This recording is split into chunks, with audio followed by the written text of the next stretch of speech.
UK ਨੇ travel warning ਜਾਰੀ ਕਰ ਦਿੱਤੀ ਆ ਆਪਣੇ ਯੂਕੇ ਦੇ ਜੋ ਸਿਟੀਜ਼ਨ ਆ ਅਮਰੀਕਾ ਨੂੰ ਜਾਣ ਤੋਂ। ਉਹਨਾਂ ਨੇ ਇਹ ਕਿਹਾ ਵੀ ਜੋ ਪਿਛਲੇ ਦਿਨਾਂ ਦੇ ਵਿੱਚ ਜਰਮਨ ਦੇ ਵਿਜ਼ਟਰਸ, ਕੈਨੇਡਾ ਦੇ ਵਿਜ਼ਟਰਸ ਜਾਂ ਯੂਕੇ ਦੇ ਜਿਹੜੇ ਵਿਜ਼ਟਰਸ ਆ ਉਹਨਾਂ ਦੇ ਨਾਲ ਅਮਰੀਕਾ ਦੇ ਵਿੱਚ ਵਾਪਰਿਆ ਆ, ਸੋ ਅਮਰੀਕਾ ਨੂੰ ਜਾਣ ਤੋਂ ਬਚਿਆ ਜਾਵੇ। ਇਹ ਯੂਕੇ ਨੇ ਟਰੈਵਲ ਐਡਵਾਈਜ਼ਰੀ ਜਾਰੀ ਕੀਤੀ ਹੈਗੀ ਆ।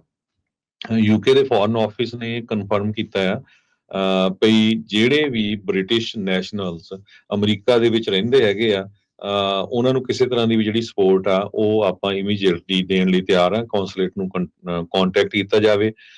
ਇੱਕ ਬ੍ਰਿਟਿਸ਼ ਨੈਸ਼ਨਲ ਜਿਹੜੀ ਬੀਬੀ ਆ ਉਸ ਨੂੰ ਬਾਰਡਰ ਦੇ ਉੱਤੇ ਜਿਹੜਾ ਅਰੈਸਟ ਕੀਤਾ ਗਿਆ ਸੀਗਾ।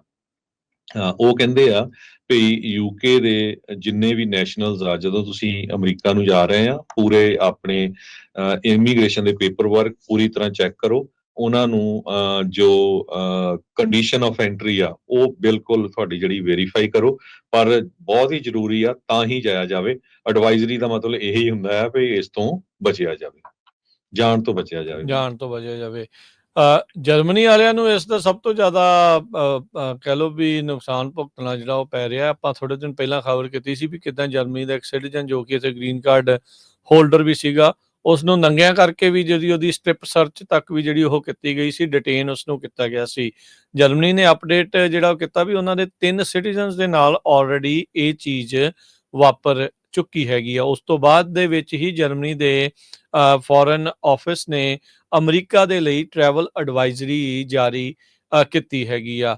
ਸੋ ਹੁਣ ਇਹਦੇ ਵਿੱਚ ਕੀ ਬਣਨਾ ਹੈ ਹਰਜੋਤ ਸਿੰਘ ਜੀ, ਵੀ ਹੁਣ ਯੂਰਪ ਦੇ ਮੁਲਕਾਂ ਨੇ ਆਲਰੇਡੀ ਯੂਕੇ ਵਾਲਿਆਂ ਨੇ ਤੇ ਯੂਰਪ ਦੇ ਹੋਰ ਮੁਲਕਾਂ ਨੇ ਜਿੱਥੇ ਅਮਰੀਕਾ ਦੇ ਜਿਨ੍ਹਾਂ ਕੋਲ ਪਾਸਪੋਰਟ ਸੀ ਉਹਨਾਂ ਨੂੰ ਕੋਈ ਵੀ ਵੀਜ਼ਾ ਲੈ ਕੇ ਜਾਣ ਦੀ ਲੋੜ ਨਹੀਂ ਸੀ ਪੈਂਦੀ।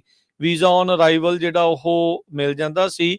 ਉਹ ਵੀ ਕਹਿੰਦੇ ਇਸ ਦੇ ਵਿੱਚ ਹੁਣ ਤਬਦੀਲੀਆਂ ਜਿਹੜੀਆਂ ਉਹ ਕਰਨ ਜਾ ਰਹੇ ਆ। ਮੋਸਟਲੀ ਕਹਿੰਦੇ ਯੂਰਪੀਅਨ ਕੰਟਰੀਜ਼ ਤੋਂ ਜਿਹੜੇ ਆਉਂਦੇ, ਜਿਨ੍ਹਾਂ 'ਚ ਜਰਮਨੀ ਵੀ ਸ਼ਾਮਲ ਸੀ, ਉਹ ਅਮਰੀਕਾ ਦੇ ਵਿੱਚ 90 ਦਿਨ ਤੱਕ ਆ ਸਕਦੇ ਸੀਗੇ। ਪਰ ਕਹਿੰਦੇ ਵੀ ਸੈਨ ਡਿਏਗੋ ਤਿਓਵਾਨਾ ਬਾਰਡਰ ਦੇ ਉੱਤੇ ਇੱਕ ਜਿਹੜਾ ਜਰਮਨੀ ਦਾ ਸਿਟੀਜ਼ਨ ਆ ਉਸ ਨੂੰ ਰੋਕਿਆ ਗਿਆ, ਫਿਰ ਉਹਨੂੰ ਡਿਟੈਂਸ਼ਨ ਸੈਂਟਰ ਦੇ ਵਿੱਚ ਵੀ ਜਿਹੜਾ ਉਹ ਘੱਲ ਦਿੱਤਾ ਗਿਆ ਸੀਗਾ।